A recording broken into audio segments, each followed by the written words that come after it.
A clear relationship between sugar and cancer leads scientists to two conclusions. Sugar use contributes to cancer, and going without it can slow growth of the disease.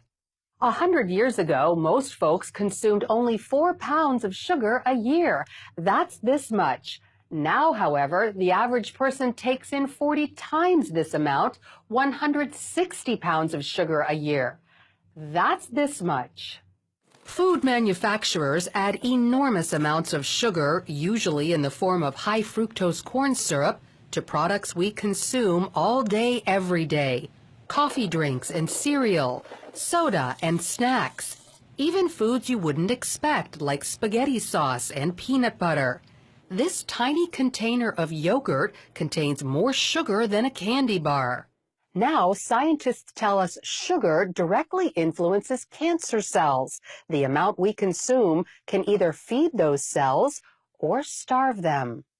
In a landmark study, researchers at UT-MD Anderson Cancer Center fed mice high fructose corn syrup in percentages equal to what many humans consume. Those mice developed higher rates of lung and breast cancer compared to mice fed less sugar. The study also tells us something about people who already have cancer. One researcher said a lot of patients are told it doesn't matter what you eat after you are diagnosed with cancer. This preliminary animal research suggests that it does matter.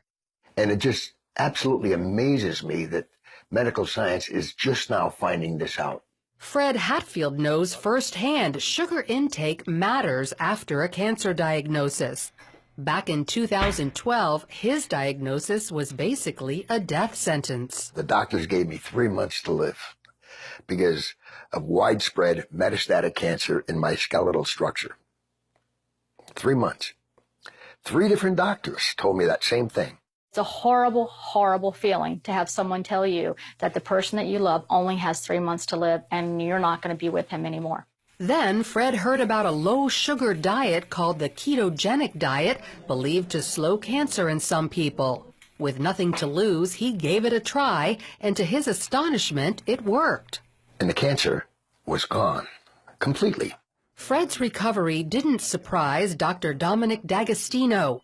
His team at the University of South Florida discovered mice with highly aggressive metastatic cancer continued living when fed a ketogenic diet.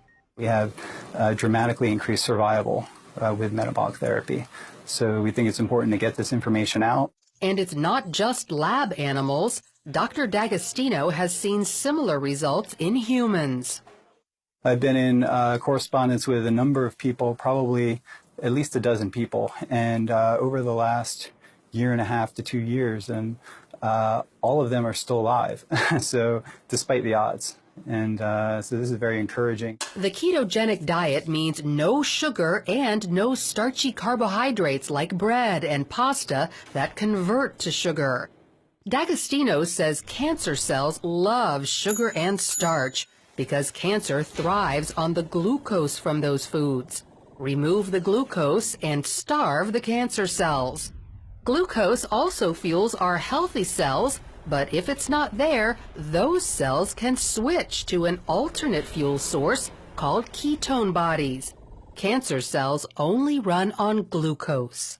Your normal cells have the metabolic flexibility to adapt from using glucose to using ketone bodies, but cancer cells lack this metabolic flexibility, so we can exploit that. Since processed food contains so much sugar and starch, people following the ketogenic diet tend to cook whole foods from scratch.